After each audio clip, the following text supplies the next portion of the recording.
19 women knelt in the mud with their hands raised, not in surrender but as a final warning. They'd been stamped with the label Comfort Girls, and every one of them knew exactly what happened to women with that designation when armed soldiers came at dawn. When Ilsa screamed, "We won't let you touch us," she was drawing the last line a human being can draw. But what the guards did next didn't just shock them. It shattered everything they'd been taught to believe about the enemy. August 24th, 1945. Allied detention yard, outskirts of Bremen, Germany. The order came at dawn, not shouted, not snarled, delivered in that flat, administrative tone that turns human beings into inventory. "All detainees, yard, now!" 19 women stumbled from the converted warehouse that had been their holding pen for 3 days. Some clutched torn blankets around their shoulders despite the August heat. Others moved with hands already half raised, unsure whether surrender was expected or futile. Ilse Brandner, 22 years old with a filing clerk's careful posture, felt her throat close as armed guards formed a perimeter around the muddy square. They knew what happened to captured women labeled with that word. Comfort Girls. They'd heard it whispered in the cattle cars that brought them here, seen it scrawled on manifests, felt the way soldiers' eyes changed when they read it. The term had followed them like a stain. Modric Vogel gripped Rena Kovac's wrist hard enough to leave marks. "They'll separate us," she breathed in Hungarian-accented German, "for inspection." "We don't let them," someone else hissed from the forming line. "Whatever happens, we don't." A whistle pierced the air. The women dropped to their knees in the dirt, not ordered to, but driven by the same animal instinct that knows when to make yourself small. Backs straight, despite trembling hands. Eyes forward, despite the certainty of what came next. They had been prepared for this moment by every story, every warning, every silence that fell when mothers spoke of war. Then Ilsa's voice cracked the morning air. "We won't let you touch us." Not defiance, not bravery, just the last boundary a person can draw when everything else has been stripped away. If you've never heard this story, there's a reason. What happened next didn't fit the narrative either side wanted to tell. This is the account they tried to bury, the moment when power chose restraint, and mercy became more dangerous than cruelty. The guard closest to them, young, maybe 25, with a rifle slung across his shoulder, stopped mid-step. His hand came up, not reaching for them, not gesturing them forward, signaling the others to halt. He turned on his heel and walked 3 paces back. The other guards followed, boots retreating across gravel. The women heard orders being issued, but the words made no sense. Clear the perimeter, maintain distance, no approach without female personnel present. Kneeling in the mud, hands still raised in futile warning, the women waited for the trick to reveal itself, for the laughter to start, for the real orders to come. Instead, the guards withdrew to the fence line and stood there, watching, yes, but from 15 meters away. Rifles pointed at the ground, and then they heard footsteps of a different cadence, lighter, measured. A woman's voice, speaking German with a crisp British accent, cut through the confusion. "My name is Captain Eleanor Whitcomb. You are not going to be touched. Not today. Not here. Not while you're under my authority."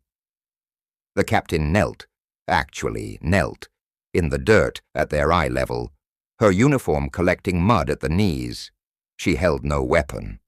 Her hands stayed visible, palms open. "I need you to listen very carefully," she continued. "You are going to be moved to the medical compound. It is staffed by Red Cross personnel. The gates lock from the outside for your protection. But you will see where the keys are kept. No male guards will enter without your permission. Medical examinations are voluntary. Food will be provided. You will be treated according to the Geneva Conventions, which your government signed, but did not honor. Silence. 19 sets of eyes searching for the lie, the trap, the hidden cruelty. "I know what you've been told about us," Captain Whitcomb said quietly. "I know what you're expecting. I'm asking you to watch what actually happens. Then decide what you believe." She stood, brushed mud from her knees with brisk efficiency, and walked back toward the gate, calling over her shoulder, "You'll find water and blankets inside the compound. Take your time. When you're ready, we'll begin processing." The women remained frozen until she disappeared through the gate. Until the young guard, the one who'd raised his hand first, turned his face deliberately away, staring at something in the middle distance as though ashamed to meet their eyes. Rena whispered what none of them dared speak aloud. "What just happened?" No one answered. They were still kneeling in the dirt, hands still raised, but the world had fractured around them. The violation they'd braced for hadn't come, and somehow, impossibly, that absence felt more destabilizing than violence would have been. These women had not expected to become prisoners of the Allies.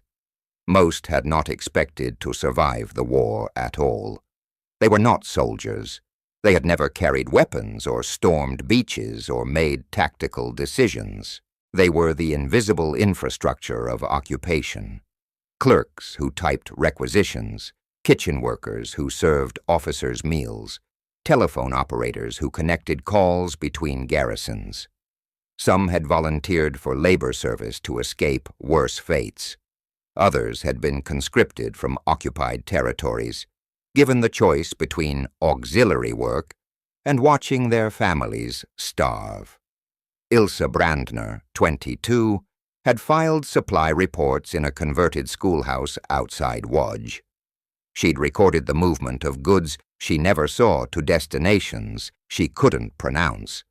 When Soviet forces swept through in January 1945, she'd fled west with the retreating columns, not out of loyalty, but because the alternative was being caught by an army that made no distinctions between Wehrmacht officers and the women who'd alphabetized their paperwork. Modric Vogel, 26, had cleaned barracks and laundered uniforms at a garrison near Budapest. She'd been arrested once for stealing food, released after a beating, and put back to work because labor was scarce. When the German forces evacuated, they'd loaded the essential personnel, cooks, cleaners, translators, onto trucks heading northwest. Essential, she'd learned, just meant expendable somewhere else. Rena Kovac, 19, had answered telephones in a signals office near Vienna. She spoke 4 languages and had a knack for remembering numbers. The officers had called her indispensable. When the war collapsed, she'd been shoved onto a train with 200 other auxiliary workers, told they were being relocated for processing. The train had stopped at 3 different camps before British forces liberated it in July. By then, Rena had stopped asking where they were going. By late August, several thousand women had been rounded up across the British occupation zones. Not soldiers, not criminals, but people whose work had entangled them in the Reich's machinery and who now wore the bureaucratic designation auxiliary, dependents. Most would be sent home within weeks once their identities were verified. But a few hundred, those who'd worked in sensitive areas or whose paperwork raised flags, were being held in temporary facilities while intelligence officers decided what to do with them. And somewhere in that bureaucratic sorting process, someone had stamped 19 files with a term that made guards look away and made other prisoners whisper behind their hands, "Comfort girls." None of them had worked as comfort women. None had been forced into sexual service. But they'd been pulled from camps, from occupied zones, from places where those programs had existed. And in the chaos of war's end, labels stuck easier than truth. The crossing to Bremen had been a study in degradation. Every woman kneeling in that yard had spent months preparing for that moment. Ilse had practiced not crying. Maudrik had memorized phrases in English, please, no, and I am not, as though words could be shields. Rena had stopped eating, thinking that if she made herself small enough, invisible enough, maybe she'd be overlooked. They'd built entire survival strategies around an inevitability that never came. And when the guards stepped back instead of forward, when Captain Whitcomb knelt instead of commanded, when mercy arrived instead of violence, it didn't feel like relief. It felt like vertigo, because if they'd been wrong about this, what else had they been wrong about? If you want to know what happened when 19 women had to rebuild their entire understanding of reality, when the enemy refused to be the monster they'd been promised, then subscribe to this channel. Like this video so we can keep bringing you the stories that textbooks decided were too complicated to teach. Comment below and tell us where you're watching from. Tell us if you've ever had a moment where everything you thought you knew about us versus them suddenly fractured. Because that's what this story is really about. The guards did not move closer. That was the first thing Ilse noticed when her breathing finally slowed enough to let the world back in. The distance held. Boots remained planted. Rifles stayed slung. The space between them, wide, deliberate, felt unnatural, like a sentence left unfinished. It was in that space that memory rushed forward. Cattle cars first, always cattle cars, wood slats swollen with old rain, iron bolts rusted shut. The smell of fear soaked so deeply into the grain, it seemed to breathe with them. Women packed shoulder to shoulder, learning quickly which questions not to ask. Where are we going? How long? What happens next? Answers, when they came, were never direct. Only warnings passed down like heirlooms. Watch the men's hands. Don't meet their eyes. If they separate you, don't fight. Wait for night. Temporary holding camps followed. Schools without desks, warehouses without windows. Places never meant to hold people, repurposed too quickly for mercy to fit inside. That was where the rumors hardened. Not all at once, but slowly, the way damp turns to rot. A woman taken behind a truck and not returned. A scream cut short. A name spoken once, then never again. No one ever said this will happen to you. They didn't need to. Expectation became its own kind of armor. If you already knew what was coming, you could prepare for it. You could brace. You could decide in advance where your final line would be drawn. Ilse had learned that lesson early. Before the war folded in on itself, she had been a logistics clerk. Numbers, manifests, rail schedules. She learned that speaking unnecessarily drew attention, and attention invited questions. So she spoke only when required. When she did, she chose words like tools, sharp, efficient, impossible to misinterpret. By the time she was displaced, a silence had become instinct. But silence, she learned, did not protect women like her. It only delayed the inevitable. Maudrik's education was quieter and worse. Conscripted into service work she never chose, she watched people vanish through doors that never opened again. No announcements, no explanations, just absence. She learned to observe without reacting, to catalog danger by pattern rather than emotion. When the whispers began, about what happened to captured women, she didn't dismiss them. She counted them. And when enough separate stories began to align, she stopped hoping they were wrong. Rena was taken too young to remember a life before vigilance. She learned invisibility as a survival skill. Keep your head down. Make yourself smaller. Don't be memorable. The older women taught her with glances and gestures, pulling her behind them when guards passed too close. When the word comfort began circulating, stripped of all meaning but one, Rena learned the final lesson, that being quiet did not mean being safe. It only meant you were easier to move. So when the guards ordered them into the yard at dawn, defiance was not sudden. It was accumulated. Every warning, every disappearance, every silence that had taught them what men with power were allowed to do. Kneeling was not surrender. It was strategy. If they were going to lose control, they would lose it on their own terms. Words spoken aloud could not be taken back. A line drawn publicly could not be crossed without witnesses, even if those witnesses were only each other. And now, impossibly, the line still held.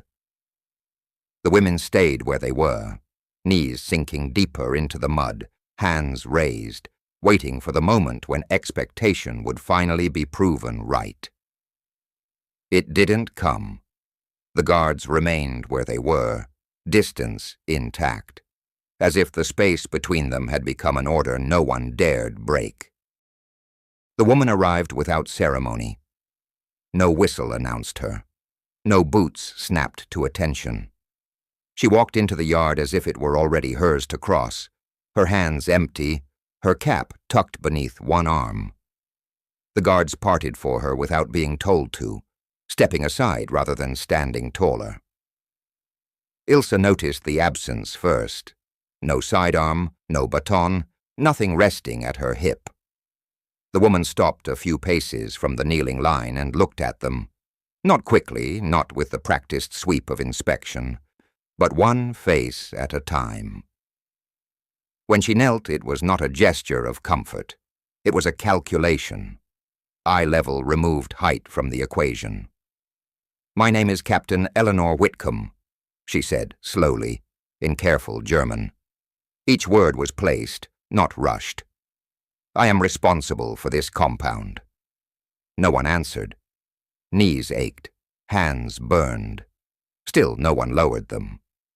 "You have been brought here under Allied authority," the captain continued. "There are rules. I will explain them once. You may listen or not. That choice is yours." Choice. The word landed awkwardly, like a foreign coin.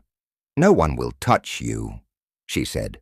"Not now, not later, not under my command." The women waited for the condition that always followed statements like that. The exception, the quiet unless. None came. "Medical care will be available," Whitcomb went on. "It is optional. It will be conducted by women. You may refuse. Refusal will not be punished." Rena swallowed hard. Modric stared at the ground, afraid that looking up might break whatever spell this was. "Movement will be supervised," the captain said, respectfully. "You will be housed separately from guards. You will receive food and water at regular intervals." She paused, then added, "This is not a negotiation. It is a standard." The yard remained silent. Belief did not arrive just because it was invited. Whitcomb did not press. She stood, brushing mud from her knees, and gestured once. The guards responded, not by advancing, but by opening the gate. The women were not ordered to stand. They were given time to do it themselves. The relocation was slow. No shouting, no grabbing. The guards walked ahead and behind, never beside. When Rena stumbled, a hand hovered near her elbow but did not touch. She found her balance on her own. The compound sat beyond a stand of trees, enclosed by wire and marked with Red Cross insignia. Medical tents stood in orderly rows. A female nurse waited by the entrance, clipboard tucked under her arm, expression unreadable but calm. The gate closed behind them with a metallic click. Several women flinched. Ilse noticed the keys immediately. They hung from a hook beside the gate, visible, unhidden. The lock was real. So was the transparency. Inside blankets lay folded. Water cans were lined up evenly. Nothing was rushed. Nothing was withheld to create urgency. "This is where you will stay," Whitcomb said. "You will be counted morning and evening. You will not be harmed. If that changes, you may speak to me directly." Then she did something that unsettled Ilse more than any order could have. She left. No guards lingered inside the fence. No eyes followed the women as they sat, uncertain, on the cots. The authority withdrew and trusted the structure to hold. Ilse stood near the gate, long after the others settled. She replayed the sequence in her mind. The spacing, the timing, the clarity. None of it had been improvised. There had been no hesitation, no testing of reactions. This wasn't mercy seized in the moment. It was policy. Nothing happened. At first, the women treated this as a delay. Cruelty, they reasoned, often arrived late. After paperwork, after routines were established, after resistance dulled into fatigue. They stayed alert, counting footsteps, memorizing guard rotations, waiting for the moment when kindness would reveal itself as a prelude. Morning came anyway. Food arrived at the same hour each day. Not lavish, not symbolic, simply enough. Bread that was cut evenly, thin soup ladled without favoritism. No one was made to beg. No one was skipped. Water was rationed, but fairly. The cans were refilled on schedule, their levels marked and respected. When one ran low early, another was brought without comment, as if the imbalance itself were an error to be corrected. Blankets appeared the second night. Folded, clean, placed at the foot of each cot. No forms, no instructions, no price attached. Days passed, then a week. The medical tent unsettled them the most. The women lined up in silence, prepared for commands that never came. Inside, female staff waited. Names were asked, not demanded. Procedures were explained before hands moved. Consent was spoken aloud and accepted when withheld. "You can say no," the nurse repeated patiently, as if the words themselves were part of the treatment. Some did. Nothing happened to them. Rena cried over her hands the first time she washed them properly. Soap foamed white instead of gray. The water ran clear. She scrubbed too hard, as if trying to erase the memory of what unclean had once meant. When she finally stopped, her fingers were red and shaking, and she pressed them together like something fragile she was afraid to drop. Modric stopped sleeping. At night, she lay awake listening for sounds that never came. Raised voices, hurried steps, the scrape of boots stopping too close. Her body stayed braced long after her mind knew better. Safety, she discovered, was disorienting. Without fear to organize her thoughts, everything floated loose. Ilse watched patterns form and refused to trust them. Consistency, she knew, was often used to dull suspicion. But even she could not ignore the details. Guards posted at a distance, eyes forward. No lingering looks, no murmured jokes passed between shifts. When they spoke, it was brief and procedural. When they passed through, never pausing as if the women were something to be appraised. The women began to wait for the cruelty to start. They whispered about it in the evenings, voices low. Perhaps this was only the beginning. Perhaps the rules would change. Perhaps kindness had a time limit they simply hadn't reached yet. Each morning that followed rewrote the prediction. Meals came, water came, night fell without incident. The guards remained outside the fence, authority expressed through absence rather than intrusion. The waiting became its own torment. Rena asked once, barely above a whisper, when it would happen. No one answered her, because no one knew what it was anymore. The shape of danger had blurred. Without the expected harm, fear turned inward, gnawing at certainty instead of nerves. Ilsa stood at the fence at dusk and watched the guards change shifts. The movements were practiced, repeated, unremarkable. Nothing in them suggested a performance. Kindness, she realized, was not expiring because it had never been temporary, and that understanding unsettled her more deeply than any threat ever had. Ilsa noticed him because he never looked at them. He was younger than most of the guards, barely past the age where uniforms still felt borrowed.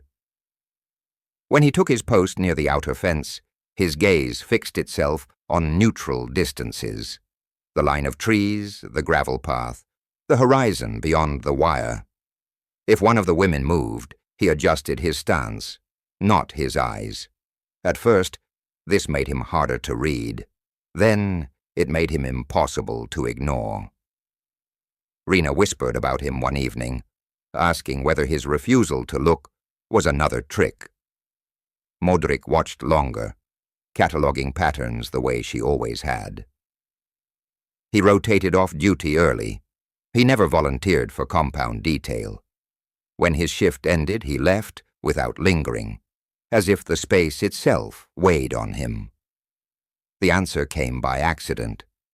Ilsa was speaking with Captain Whitcomb near the gate, about rations, about the next medical rotation, when she asked carefully why the young sentry had been replaced again. The captain didn't hesitate. He requested reassignment, she said. Ilsa waited. People didn't make requests like that unless they were certain of the cost. Why? She asked. Whitcomb followed her gaze to the empty post. Her voice, when she answered, carried no reprimand and no praise. He's seen enough. That was all. The words settled slowly, heavier than explanation. Ilsa imagined what enough might mean. Not in this yard, but before it. Other camps, other moments when restraint had not been policy. She understood then that distance was not indifference. It was an act of self-preservation. Restraint, she realized, was not painless. It demanded something every time it was chosen. The next time she saw Owen Hale, she noticed the tension in his shoulders, the way his jaw tightened when laughter drifted from the medical tent. Not mocking laughter, but relief. He stood further back than required. His hands stayed visible. He carried himself as if proximity itself were a burden he refused to impose. The women began to adjust, almost against their will. They started to distinguish between footsteps, to recognize voices. One guard hummed under his breath while checking the perimeter. Another always cleared his throat before speaking, as if announcing himself were a courtesy. The faceless threat they had prepared for fractured into individuals, each carrying his own version of the war. This did not bring comfort. It brought conflict. If these men were capable of choosing distance, of stepping away rather than forward, then the stories the women had clung to began to lose their sharp edges. Fear had been simple when it was absolute. Complexity demanded reckoning. Modric said it quietly one night, staring at the ceiling of the tent. If they can choose not to look, then someone taught them how. No one answered her. Ilsa lay awake long after the others slept, replaying the captain's words. He's seen enough. It implied a line had been crossed somewhere else, and that crossing it had not been free. The women had believed that power only ever flowed in one direction, that those who held it were untouched by what they did with it. Watching Owen Hale refuse the simplest assertion of authority, his gaze forced a different truth into view. Decency, they were learning, was not effortless. And if it was being chosen here, deliberately, repeatedly, then the world they thought they understood had been arranged on a lie. The guards remained at their distance, but the distance no longer felt empty. Night changed everything. During the day, routine held. Tasks filled time. Eyes stayed busy. But when the lamps dimmed and the compound settled into quiet, the absence of threat grew loud. Darkness stripped away structure and left only thought. The women spoke in whispers, as if fear might overhear them and correct the mistake. At first, the conversations were practical. Who had eaten? Who felt ill? Who would go for examinations tomorrow? Then, inevitably, they circled the same question from different angles, careful not to name it outright. When would it end? Modric broke first. They were lying on their cots, blankets pulled tight despite the warmth.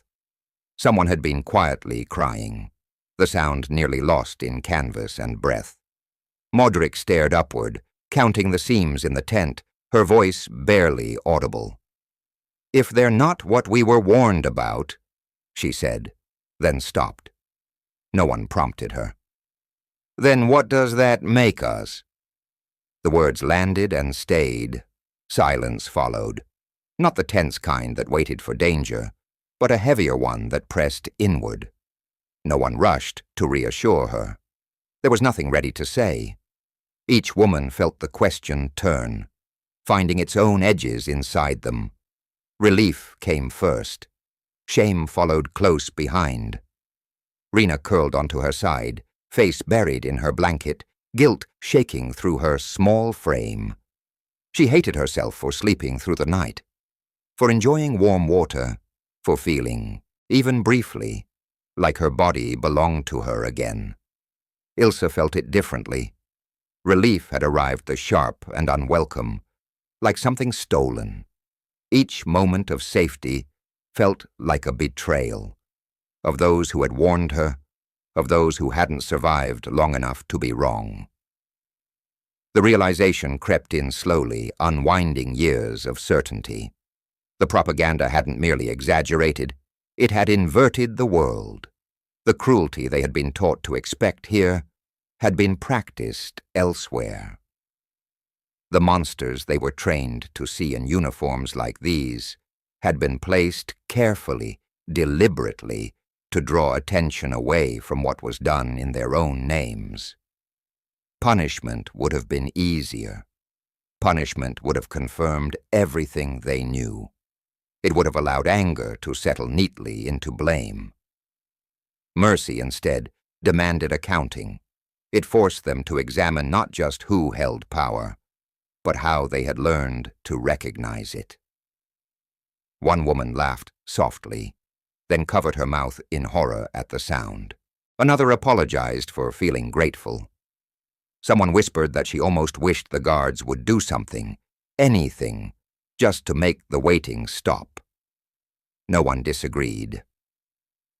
Ilsa did not sleep at all. She rose quietly and walked to the fence, standing just close enough to feel the wire's presence without touching it. Beyond the compound, a guard's silhouette shifted, distant and watchful, making no move toward her. The gate stood where it always had, the keys still visible. She should have wanted to leave. She didn't.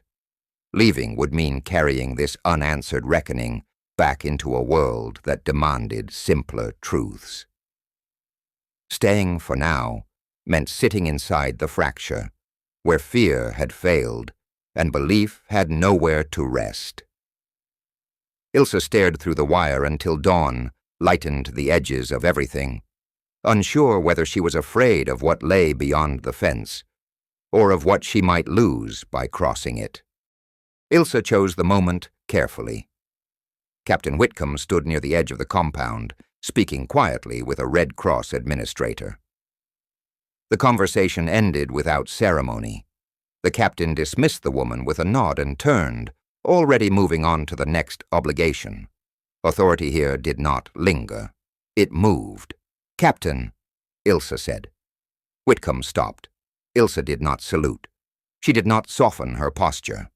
She stood with her hands at her sides, steady, no longer raised. "Why are you doing this?" Ilse asked. The question carried everything it had gathered over weeks: suspicion, gratitude, anger, disbelief. Whitcomb studied her for a long moment, as if deciding how much honesty the moment could hold. Then she answered, "Because we don't want the war to follow us home." The words were plain, unadorned. They did not ask to be admired.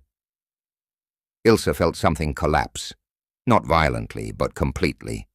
A structure she had lived inside without questioning gave way, leaving open ground where certainty had been. Whitcomb continued, her voice measured. Cruelty would have been easier. It would have required less thought, less discipline. Restraint takes intention. It takes people willing to say no when they are allowed to say yes. Allowed. That was the fracture point. The women had believed permission was the problem. That given authority, men inevitably became what fear had taught them to expect. But here was another truth, standing in uniform without weapons. Power did not excuse behavior. It revealed it. The war they had been fighting was not only the one that had moved them across borders and into camps. It was the one that had taught them who monsters were supposed to be, and where to look so they wouldn't see them elsewhere. When Ilse returned to the others, she repeated the captain's words exactly. No one interrupted her. Cruelty would have been easier. The phrase spread quietly, reshaping understanding as it went. It explained Owen Hale's distance, the visible keys, the guards who chose not to look. Decency here was not accidental. It was resistance of a different kind, refusal without spectacle. The label comfort girls began to loosen its grip. Not all at once, not cleanly. The damage it carried did not disappear just because it lost its authority. But it stopped defining the room. It stopped answering questions before they were asked. Names began to surface. Ilse said hers out loud, once, without apology. Modric corrected a nurse who shortened hers. Rena hesitated longest, then whispered her name into the dark, like a promise she was afraid to break. Identity returned unevenly, fragile but present. They were no longer only what they had been prepared to endure. That night Ilse lay awake again, but the fence felt different now. It was no longer the boundary she studied. The real barrier had been internal, built from expectation and fear, and a world carefully explained to her in advance. The war had taught them how to survive monsters. What no one had prepared them for was what happened when monsters refused to appear, and left them alone with the truth they carried inside. Release did not arrive all at once. It came in lists posted quietly near the gate, names read without ceremony, instructions given without celebration. The women learned to pack slowly, folding borrowed blankets with care, returning items that had never been theirs but had mattered anyway. There were no speeches, no acknowledgments of what had been endured or avoided. The trucks waited beyond the wire, engines running, as impersonal as the ones that had brought them. The gate opened. The keys were used for their final intended purpose. Beyond the compound, the world had not softened. Cities lay broken in familiar ways. Walls blown open, streets half cleared, faces trained into caution. People listened with narrowed eyes and measured breath. Food was scarce, trust scarcer. No one wanted complicated stories. No one wanted to hear about mercy. You were treated well, someone would say, disbelief sharp as accusation. By them? Silence followed, or worse, dismissal. Some said it was exaggeration. Others called it betrayal. A few warned them not to repeat such things aloud. There were narratives already in place, and none of them had room for restraint where cruelty was expected. Ilse learned to withdraw. She spoke little. When asked, she answered with facts stripped of meaning, dates, locations, transfers. She did not argue. She did not explain. The yard became something she folded inward, a memory too precise to survive public handling. Modric wrote, not for publication, not even with the hope of being read. She recorded names, routines, distances measured in paces. She wrote down the sound of boots stopping where they were supposed to, the way keys caught the light on their hook. She trusted paper more than people to hold what could not be proven. Rena refused language altogether. When asked about the war, she shook her head. When pressed, she left the room. Words, she had learned, could be taken and reshaped until they meant the opposite of what was intended. Silence, at least, could not be misquoted. They did not remain together. Life scattered them as efficiently as war had. Letters came less often, then stopped. But the yard remained, a shared reference point that required no explanation between them, a moment none of them could fully translate into the world they had returned to. It became a secret, not because it was shameful, but because it was unplaceable. History preferred clean lines, villains clearly marked, victims clearly broken. The space that had been left between them, the deliberate distance, did not fit. So it lived on quietly, in what Ilse did not say, in what Modric wrote, but never sent, in what Rena carried without naming. Release had returned them to their countries, their languages, their ruins. It had not returned them to certainty. The war was over. What remained was the knowledge that power had once chosen restraint, and that this choice, more than violence, would follow them the rest of their lives. The inquiry took place in a room too small to hold history comfortably. There were no flags on the walls, no press, just a long table, a few files stamped reviewed, and a recorder placed carefully between 2 glasses of water. The commission had been assembled quietly, decades late and with limited ambition. Not to prosecute, not to absolve, only to document what had slipped through the margins. Rena sat straight-backed in a wooden chair that reminded her of schoolrooms she had not trusted even then. Her hair was gray now, her hands were steady. She gave her name clearly when asked, correcting the pronunciation once and only once. They expected a different testimony. They asked about deprivation, about fear, about what had been done to her. Rena shook her head. That's not what mattered, she said. She did not speak of kindness. She did not soften the past. She spoke, instead of restraint, of orders not given, of hands that stopped short, of space deliberately held when it did not have to be. The worst thing they did, Rena said, her voice even, unyielding, was prove we had been lied to. The room went quiet. She explained without embellishment how 19 women had knelt in a muddy yard at dawn, how they had raised their hands, not in surrender, but warning, how a guard had stood before them and chosen not to close the distance. No heroics, no forgiveness offered, only the facts of a moment that had refused to behave as expected. The commissioners wrote carefully, as if afraid the words might change shape if handled too roughly. When Rena finished, no one rushed to fill the silence.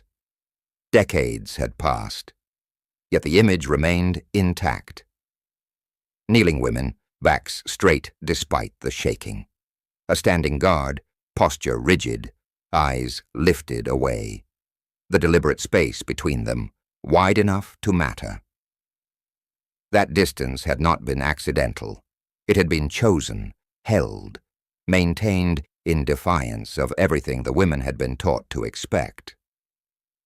History often remembered violence because it was loud. It left marks that could be measured, But this moment had left only absence, the harm that did not occur, the order that was never given. And yet it endured. It endured in the way Ilse never spoke of the yard, but measured power carefully ever after. In Modric's notebooks, tucked away and dated, recording what restraint looked like, so it could not be dismissed as fantasy. In Rena's refusal, for most of her life, to explain herself to anyone unwilling to listen. Power, she understood now, was not only revealed by what it did, it was revealed by what it refused to do when it had every reason, every permission, to act otherwise. The war had trained them to recognize monsters. What it had not prepared them for was this, that authority could step back, that a no spoken by 19 kneeling women could be heard, and honored. They had said no, and for once, it was honored. Stories like this matter because history isn't only shaped by battles and brutality. It's shaped by the moments when people chose restraint instead. When we study those moments, we learn that power isn't defined by what it can take, but by what it refuses to do. If you value stories that challenge simplified narratives and uncover the human choices buried beneath history, subscribe to this channel. It helps us continue researching, writing, and sharing stories like this. Stories most textbooks never slow down enough to tell. And if you're ready to keep going, click the next video on your screen now for another powerful, unsettling story from history that will change how you see the past.